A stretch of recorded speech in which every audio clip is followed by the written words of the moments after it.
نحمده ونصلي على رسوله الكريم اما بعد فاعوذ باللہ من الشیطان الرجیم بسم اللہ الرحمن الرحیم۔ آج قربانی سے متعلق ضروری مسائل چل رہے تھے۔ آج کا مسئلہ نمبر 12 یہ ہے کہ بڑے جانور میں جتنے بھی شرکاء ہیں ان میں سے اگر کسی بھی شریک کی آمدن حرام کی ہوئی یا اس میں سے کسی بھی شریک کی نیت محض گوشت کھانے کی ہوئی تو باقی جتنے بھی شرکاء اس بڑے جانور میں شریک ہیں قربانی کے لیے ان میں سے کسی کی بھی قربانی جائز نہیں ہوگی، درست نہیں ہوگی۔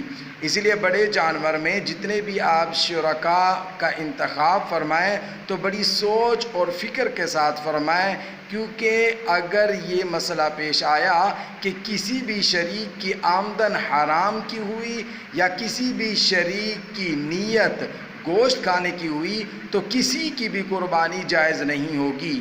وآخر دعوانا ان الحمد للہ رب العالمین۔